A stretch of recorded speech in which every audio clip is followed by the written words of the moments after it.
Good afternoon. Our cameras were at Goodison Park yesterday for what turned out to be the most exciting game in the First Division. Everton against Manchester United, for whom maximum points were essential in order to keep up with Liverpool at the top. Well, the same could be said for Swansea. We've got their game as well, to West Ham. Across it again for David Cross, a glancing header and a push away by Davis. Some tremendous excitement and 8 goals from our 2 games this afternoon. Anyway, let's start with the match that kept everyone on their toes at Goodison Park yesterday. Everton against Manchester United, desperately in need of victory after their 1-0 home defeat by Liverpool on Wednesday night. The commentator, Martin Tyler. Frank Stapleton's crucial penalty failure against Liverpool on Wednesday reflected Manchester United's recent tensions in front of goal. Indeed, Stapleton, regarded by many inside football as the First Division's most effective central striker, has scored only once in his last 12 games. Mike Lyons is back to face Stapleton after missing 9 matches, first through a stomach injury and then the performances of the Everton defence in his absence. Lyons takes over from Billy Wright, the victim of a groin strain.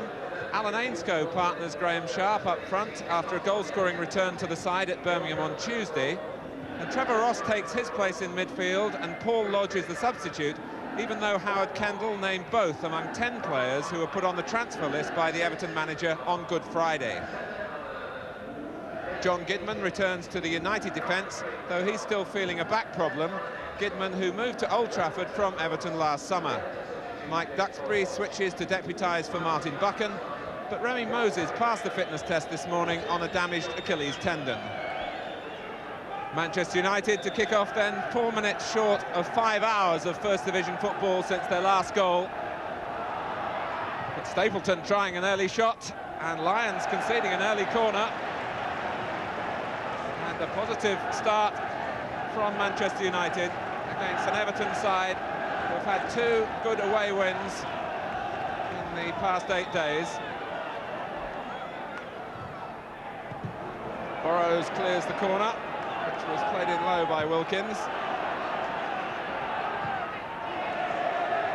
It's a breezy afternoon, which may pose a problem or 2 for the players. Ross climbing, eased on by McMahon. Here's Irvine, Ainscough ahead of him, and Heath. Came to Ainscough, and back for Irvine again. And Bailey having to make sure the near post as Heath came in from Irvine's cross. And the referee today is Alan Saunders from Newcastle.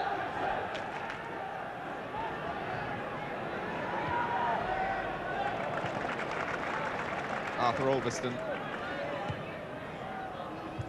Garvey doing the running. And playing the pass inside Burrows for Coppell to chase. And the ball beats both of them.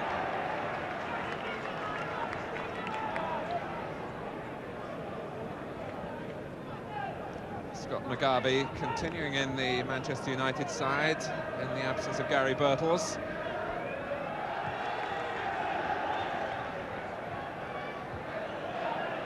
Sharp.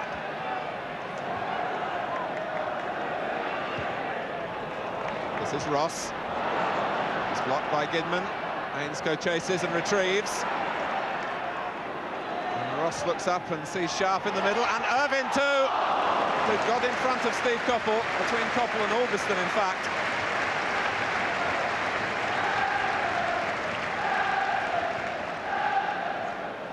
Ball played in by Ross. And Irvine timed his arrival well, but was at full stretch. This is Ainscough. And Everton have the throw, which Sharp is quick to want to receive. And seemed to take a buffeting in the back from Moran.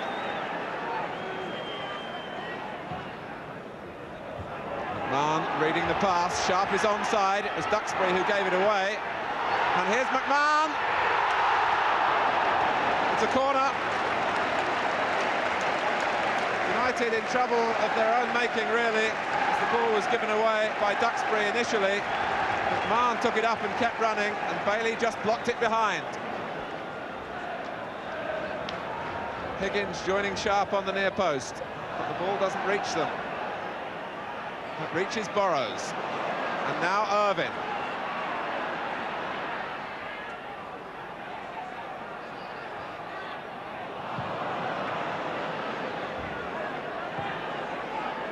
United pushing out. The linesman flagging for an offside decision. What the crowd don't appreciate. Alan Ainscough was the furthest player forward for Everton.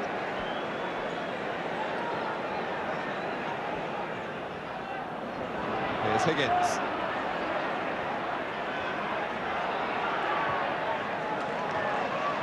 Burrows taking it from Irvine. Now Heath. He lost his balance at a crucial moment, but still found Burrows. This is McMahon. Burrows involved again. Now Irvine.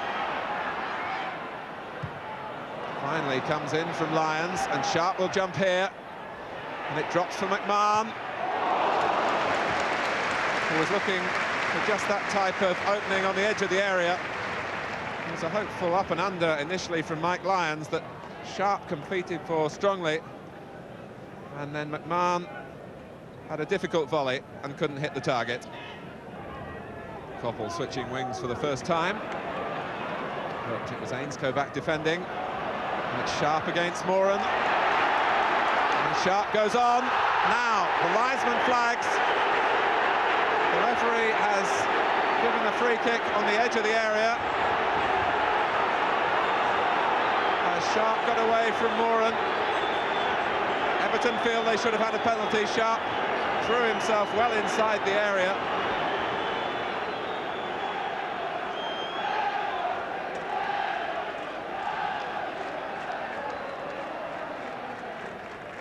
Ross plays it in. The header is from Moran.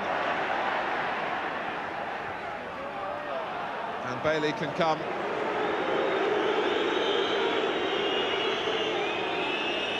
And the Everton supporters continuing to show their disappointment that their side didn't get a penalty.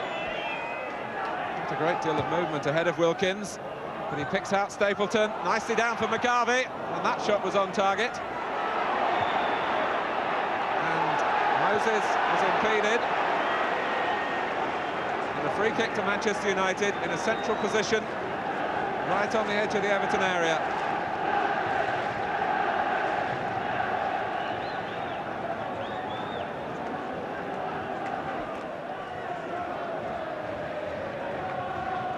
They pulled everybody back.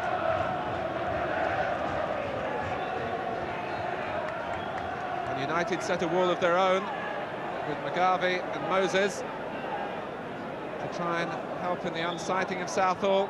It's Koppel who strikes it and scores!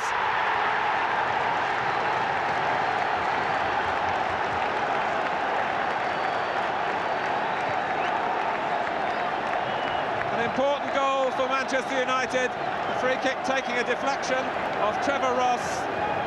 Certainly Everton have had more of the opening half hour going forward, without seriously testing Gary Bailey.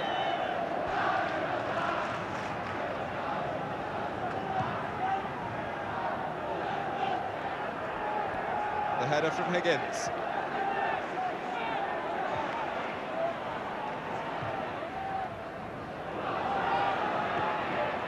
Here's Wilkins. Robson looking for Koppel. Now Moses.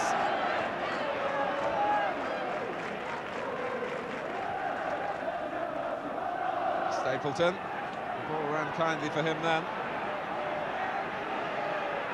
And he looks to take on Ratcliffe. And runs it behind. Going through a spell at the moment, Frank Stapleton. It affects all players from time to time. He badly needs a stroke of good fortune to get back into the groove again. And Moran into the back of Sharp yet again.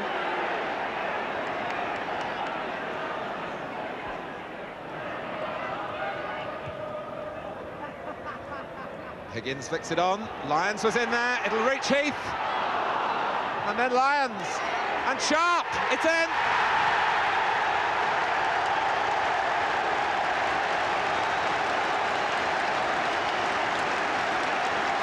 Graham Sharp will take the credit. The goal starting from the first free kick taken by Burrows. Higgins flicked it on. Lyons diverted it towards Heath and then reacted quickly to get the cross in himself as the ball ran loose. Sharp headed it and it went in off Moses.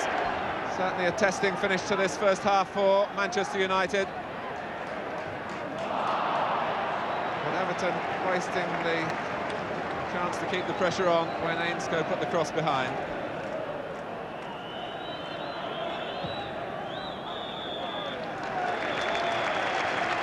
The half-time whistle goes, with Manchester United having broken their drought in front of goal with Steve Coppell's free kick. But 2 minutes before half-time, Graham Sharp's header bringing Everton level. Half-time at Goodison Park then, it's Everton 1, Manchester United 1.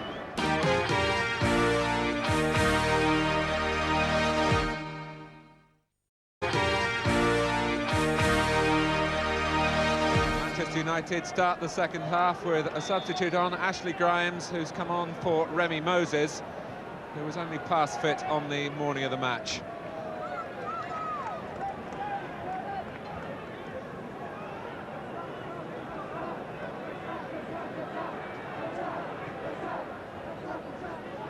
United, who will certainly have been disappointed to have lost their lead just before half-time. Robson looks to try and restore it.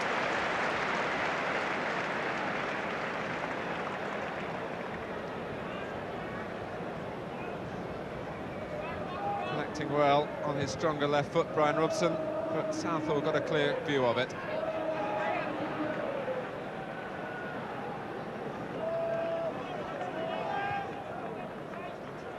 United coming here with 3 points very much in their minds to try and stay within range of Liverpool and Ipswich. Bailey having to collect as Heath tried to make a telling challenge as Sharp pulled it back.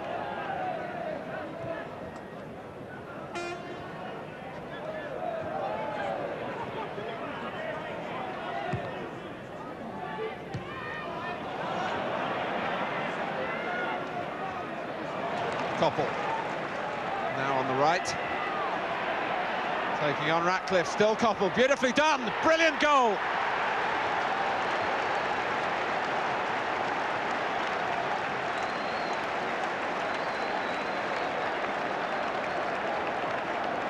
Or Coppell taking on Ratcliffe, turning him this way and that, past the second defender and catching it just right on the left foot. And with 2 minutes played in the second half, Manchester United are back in front. And for Steve Coppell, it's the second goal of the game. And I would think one that he'll remember a long time. Robson. Burrows covering. And then giving it straight to Stapleton. And Everton lacking concentration at the start of this second half, and they could be in trouble again with Stapleton.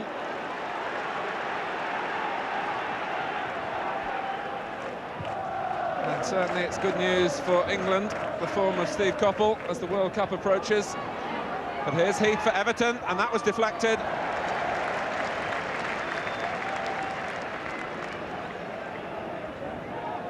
Sharp linking up with Heath. Just took a touch on its way through to Bailey.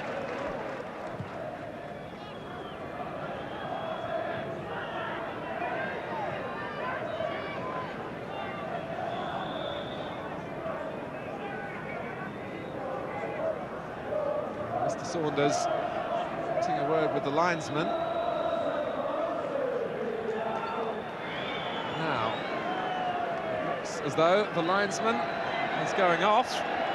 Mr. McManus is replaced. Now that may well be something that was planned at half-time, because the substitute linesman is fully kitted out.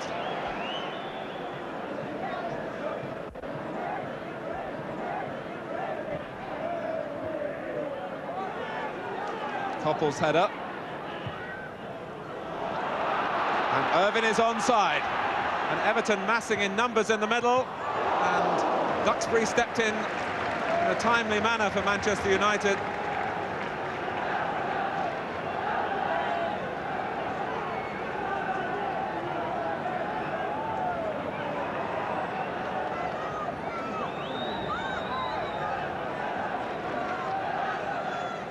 Corner played short to Burrows. The crowd urging him to play it in. And Lyons made contact. And Lyons again! Everton come back a second time. And Mike Lyons, having made the first, scores the second. His first header looped the ball up, Sharp got it back, and the volley was precision.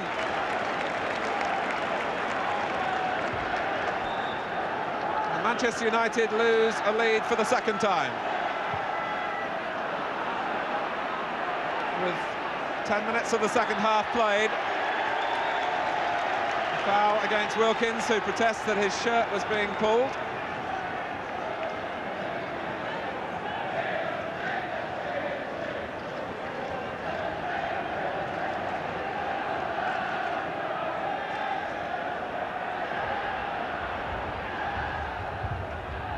Heath gives chase.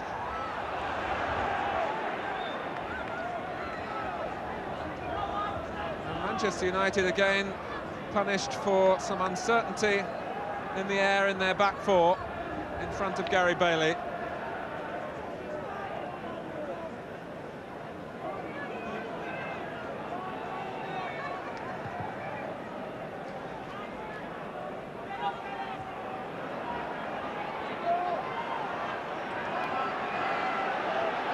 Goodman.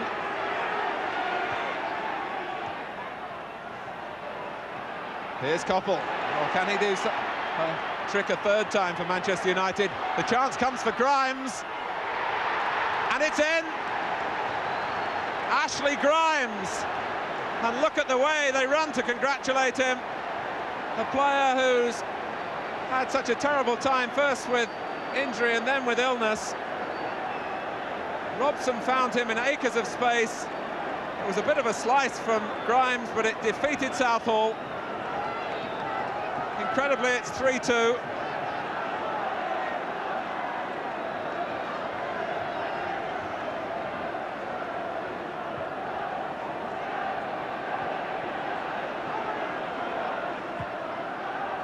And here's Stapleton,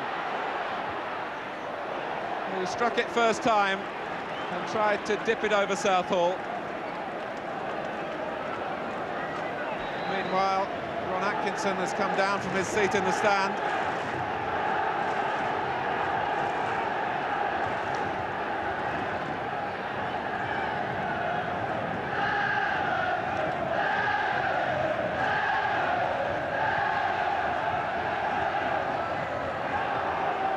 Moran.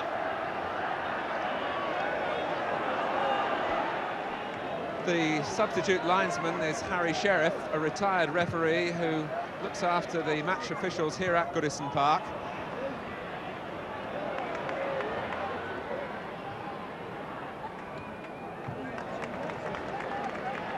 In fact, it's the second time he's had to come on, and the news from the dressing room is that Mr. McManus has a pulled muscle.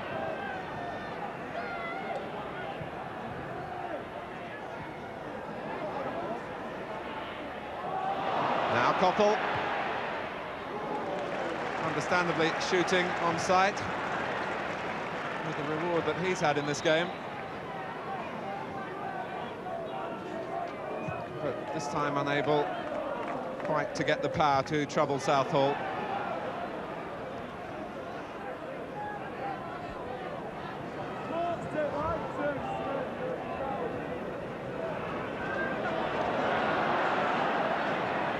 Throw given to United.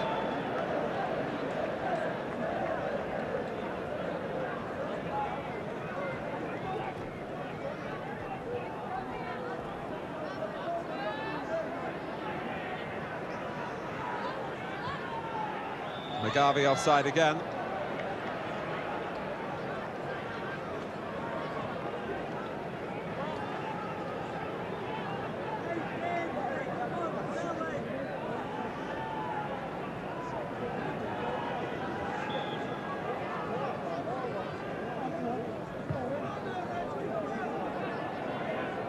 Sharp covered a lot of ground to reach the free kick. Here's Ainscough. And United uncertain at the back again. But they got away with it then. As Ainscough just rolled it across the face of the goal.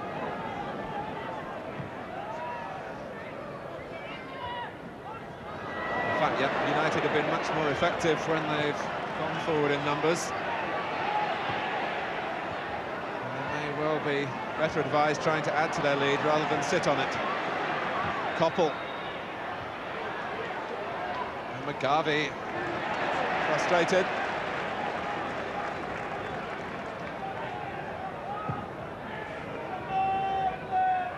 Sharp cleverly guiding it for Heath. Oh! Well, can this game have any more twists? Adrian Heath from 30 yards.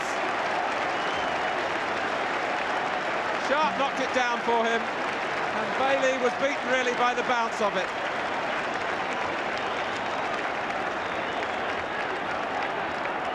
McGarvey. Wilkins, but Lyons will not be denied. Sharp's in the middle. This is Irvine. Now Ross, closed down quickly by Wilkins, but he was late with the tackle.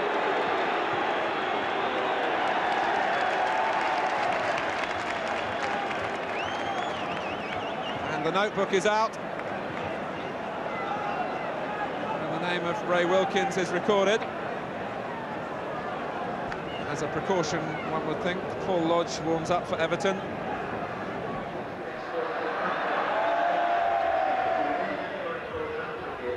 Trevor Ross all right again.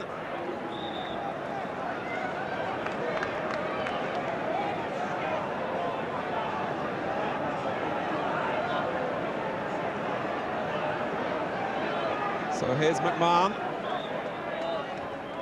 And Ratcliffe. Ratcliffe making Burrows check back, giving Manchester United the chance to regroup.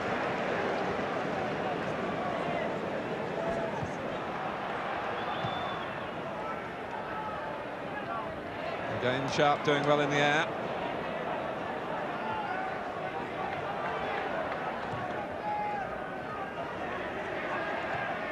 Ratcliffe read the mind of McGarvey, predicted which way he was going to turn. Robson leaving Ross.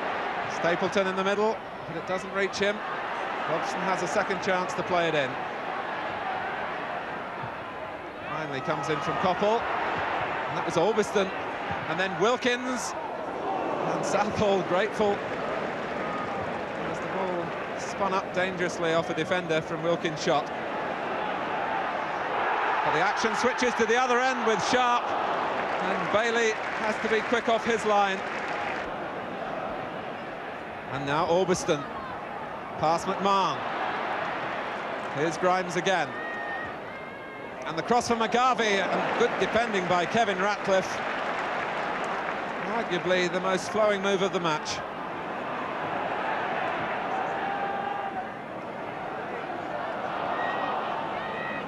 Wilkins doing well to get the cross back in when the angle was against him. And he took a nasty fall.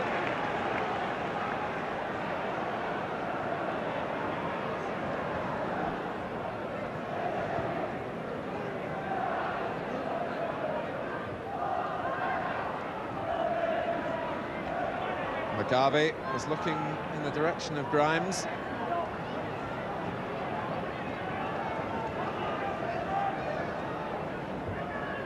Orbiston. Neat touch from McGarvey.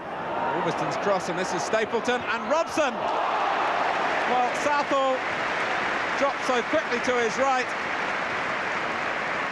to stop Manchester United taking the lead for a fourth time. Robson's instant shot, and what a response from Southall.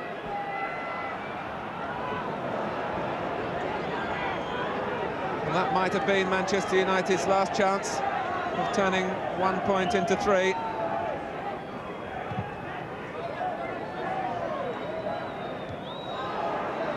But here's McGarvey, and it's a United free kick, so there are still possibilities.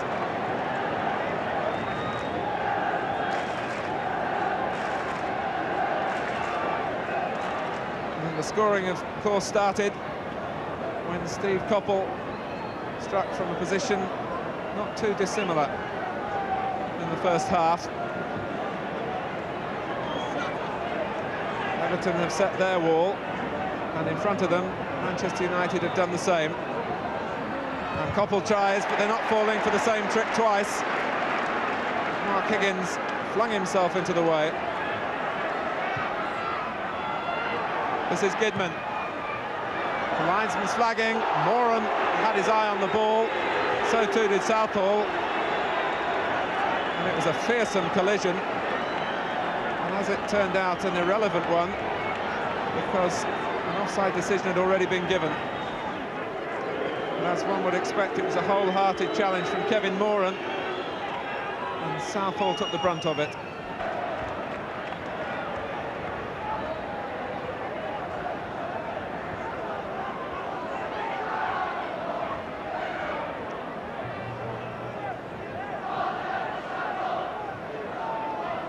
The Everton players still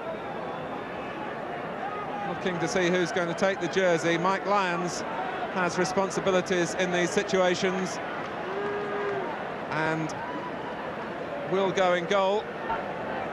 Paul Lodge will come on.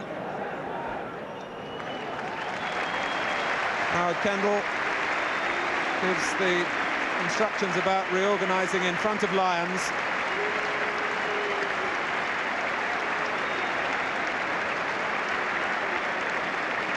And Neville Southall still out cold. But Manchester United must sense, if there's time, an opportunity perhaps for one last frantic effort here to produce a win that they need so desperately if their championship hopes are to have any substance at all.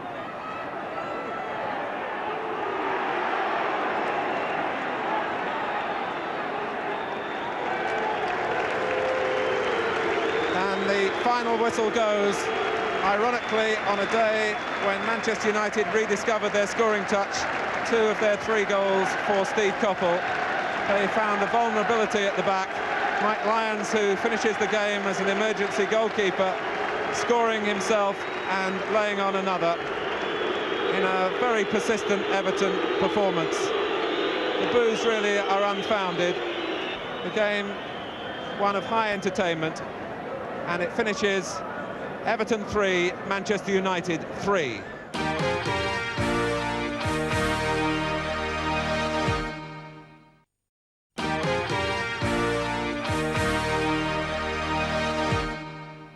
First of all, the latest news on Neville Southall. Well, he spent a comfortable night in hospital and was discharged at 10 o'clock this morning on the way to recovery following that nasty injury near the end in which he was concussed.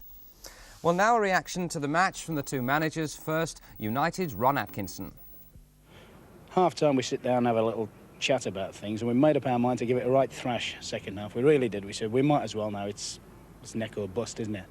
And, you know, that was how we came out second half. We threw things at them. I think we had 3 or 4 good efforts just before we scored. Before we scored, they go straight up the other end and rattle one in. What did you think when you went 2-1 behind just after the break? Well, I felt that when we drew level, or each time we drew level, we weren't level long enough.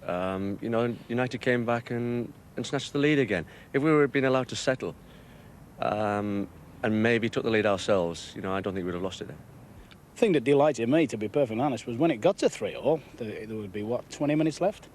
And I thought then they were the boss. I thought, that's it, the home side, the advantage has swung to them. And I honestly felt the last 20 minutes was the best we played. we started knocking it about. People like Robson and Albiston had made up their mind by the look of it that they were going to try and break through them. And I felt we had probably 2 or 3 very, very good chances very late in the game through a lot of bright football.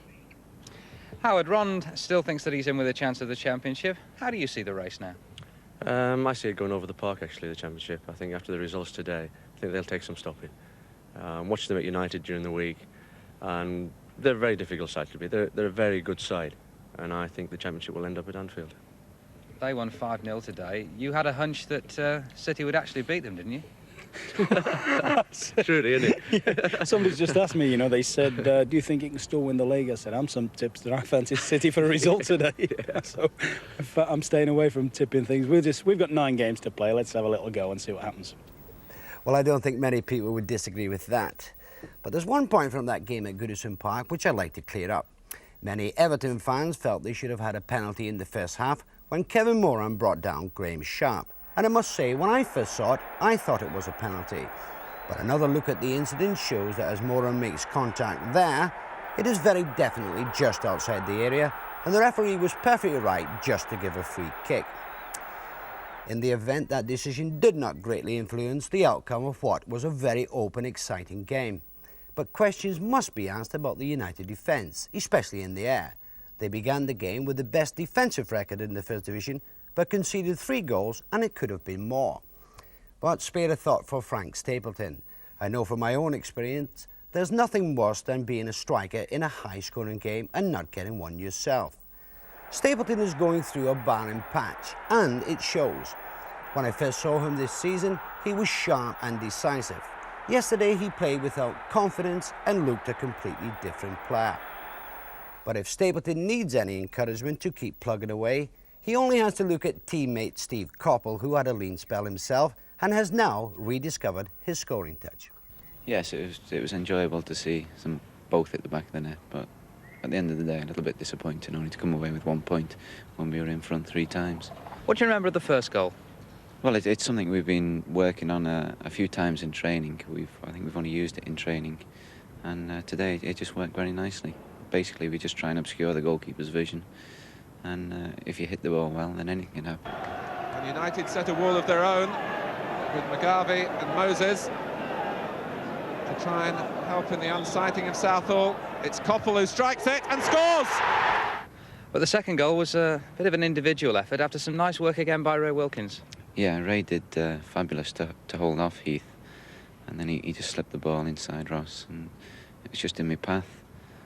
And then as I take it on, I thought, well, I'll try my old Polaroid, the old swinger, and for once it didn't let me down. And that was very nice, that one. I enjoyed that. I think a lot of United fans might be saying, why can you score 3 goals away from home in one match and go 4 games out of 5 at Old Trafford and not get 1? Yeah, it's very strange. I think anyone who's watched us at home would realise that Lady Luck hasn't perhaps been too kind to us at home. We've been very unfortunate so many times, even against Liverpool midweek. I think they'd be the first to say that we could and should perhaps have scored 1, maybe 2. And I think we can just have to keep plugging away and hope for the best. Is it a phobia, as a lot of people have been saying? No, it's got totally out of hand, this. I think myself and a couple of the other lads said a couple of weeks back that we seem to get a lot more room away from home, and then all of a sudden this was turned into the fact that we hate playing at Old Trafford. And nothing's further from the truth. We love playing at Old Trafford. It's just that we feel so frustrated and disappointed by the fact that we haven't played our best stuff there. And I think we all feel that we've let our own fans down a bit. Steve Coppell. Well, clearly at this stage of the season, one of the teams near the top will have to put together a good series of results in order to catch Liverpool. And why not Swansea? They were actually 4 points better off than United before yesterday's games. They were away to West Ham, a game covered by London Weekend Television. Brian Moore's the commentator. Swansea are in the white shirts.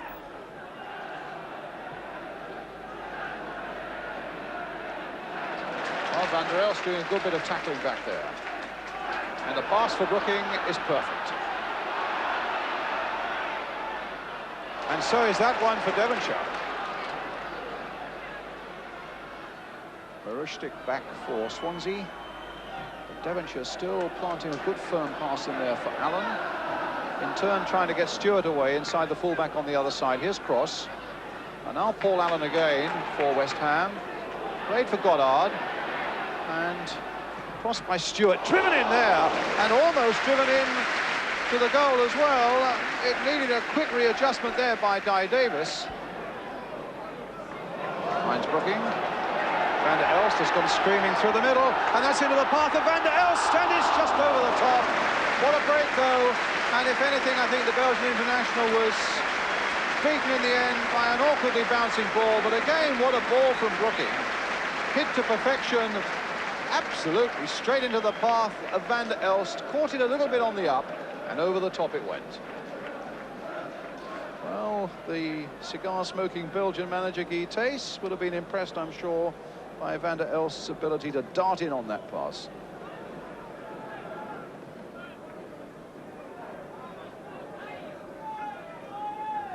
Martin away again. Kennedy's header for Curtis. Now Robbie James. Great goal!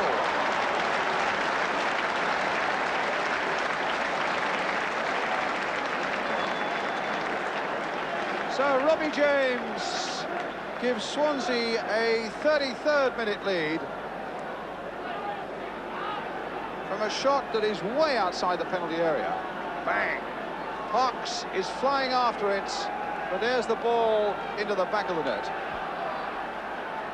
Well, West Ham, who won down at the Vetchfield 11 days ago, find themselves behind, but here's Brooking with a chance to make it 1-1, just wide of that far post.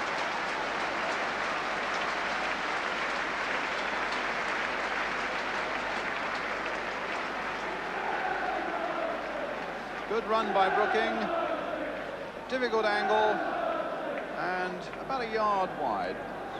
Now Goddard trying to turn it on for Neighbour, was caught from behind by Stevenson and a free kick.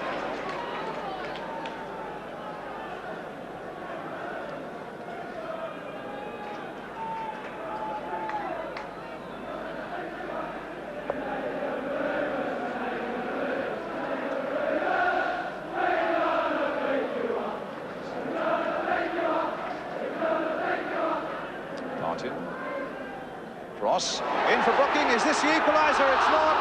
It should have been. And well,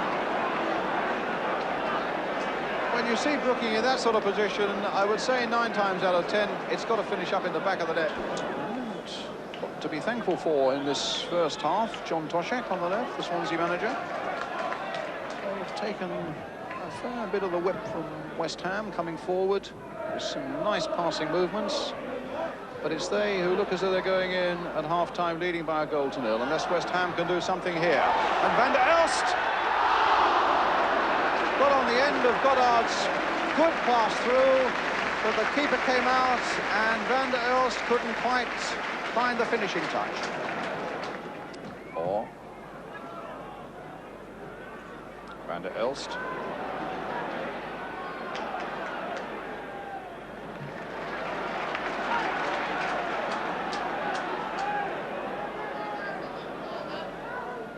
Brooking.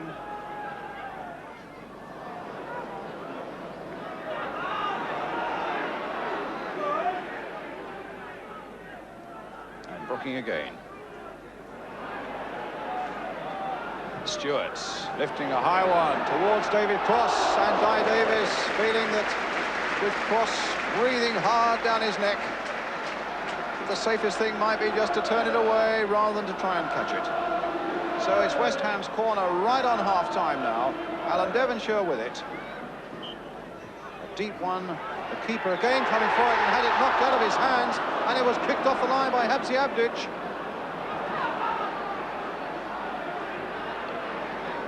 Now that really was touch and go after Di Davis had come for it and had failed to get it. And Swansea then getting the ball off the line.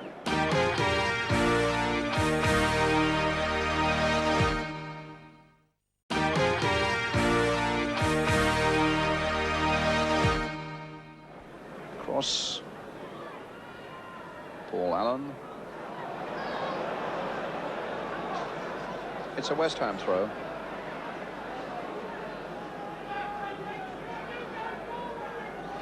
I think John Toshak felt that might have been a Swansea throw. Well, as it is, Devonshire's taken full advantage of the situation, And now it's with Goddard.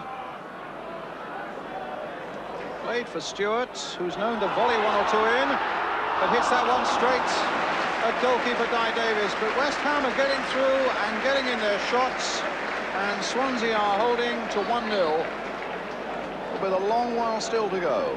And it'll be Marushtik, the number 2, who goes off. So it's a fullback on for a fullback. Martin.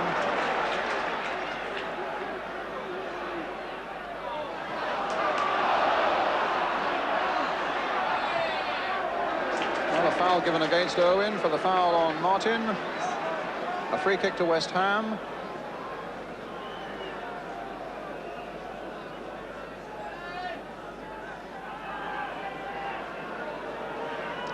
They've had so much of the game, particularly coming towards the penalty area, coming forward, but in fairness, Swansea have denied them any more than just 2 or 3 really clear-cut openings. Cross now. Now Neighbour. Turning well, and a shot that is just wide for the goal kick.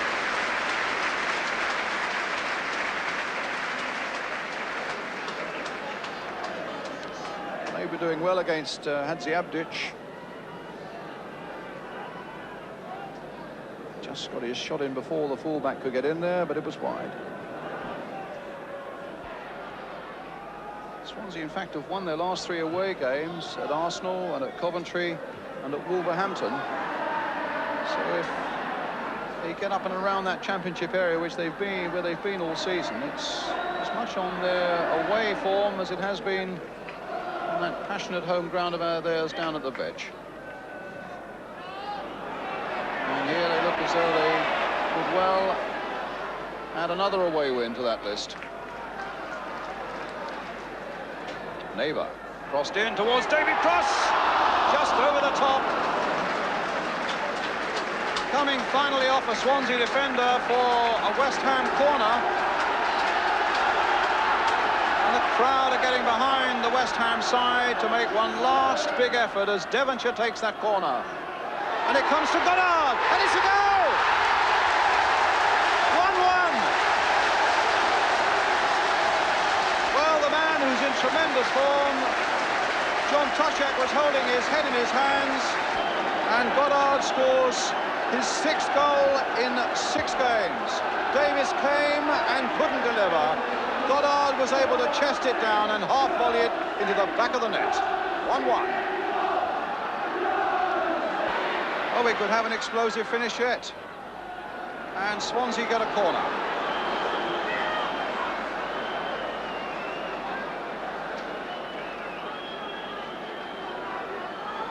Played some 3 minutes of injury time, and I would have thought that the whistle might go as Hadziabdic takes this corner. Referee's had another look at his watch. The Yugoslav with the corner for Swansea. The last seconds of the game, floated high into that West Ham area. It was Orr who got the header. Rajkovic was in there. Now it's Van der Elst trying to break out and finds Goddard with a good pass. Played in again for Devonshire. Played on again for Goddard. Swansea desperately trying to get back. Goddard looking to see who might be available. Cross. Oh, it came onto his right foot, and he was so anxious that he didn't get his shot in. And the final whistle goes on that highly dramatic note. And a score of 1-1 as the 2 managers shake hands. A breathtaking finish. Paul Goddard's goal right at the last, getting a point for West Ham after Robbie James had put Swansea into the lead in the first half. A good finish to a good game, and a final score then at Upton Park. It's West Ham 1, Swansea 1. So that point means that Swansea are still a very real threat in the championship race, but as Ron Atkinson and particularly Howard Kendall mentioned earlier, Liverpool are going to take some catching, now 5 points clear of Ipswich, who were beaten 1-0 by Spurs yesterday. Spurs would have to win all 4 of their games in hand to draw level with Liverpool on points, and incidentally Spurs play 3 times in the league this week. At the top of Division 2, Sheffield Wednesday, the only team in that group actually to win. Blackburn's home draw with Oldham on Friday looking fairly costly. At the bottom, Bolton and Wrexham virtually changed places following Bolton's 2-0 win over Wrexham at Burnden Park. Burnley's 1-0 victory against Lincoln means they move up one place in Division 3. Only one defeat in 28 league games, and that's undoubtedly promotion form. At the top of the 4th division, there are only 5 clubs in with a chance of promotion now. Wigan still leading the way with a maximum 6 points over Easter. Well, I hope you've enjoyed it today, especially that game from Goodison Park. Great entertainment, although a point wasn't really good enough for Manchester United. The man chiefly responsible was the Everton captain, Mike Lyons, on the day that he returned to the side. Lyons made a goal, scored a goal, and ended up in goal. Goodbye. Only once been in goal before, and that was against West Brom a few years ago, that was. And the first minute made a great save, and first time I was in, made a great save, and they took a corner. I wanted to catch it, and went right through my hands. So I think all our supporters are glad they didn't have anything to do today in goal. Higgins flicks it on. Lyons was in there. It'll reach Heath. And then Lyons. And Sharp. It's in. And Lyons made contact. And Lyons again.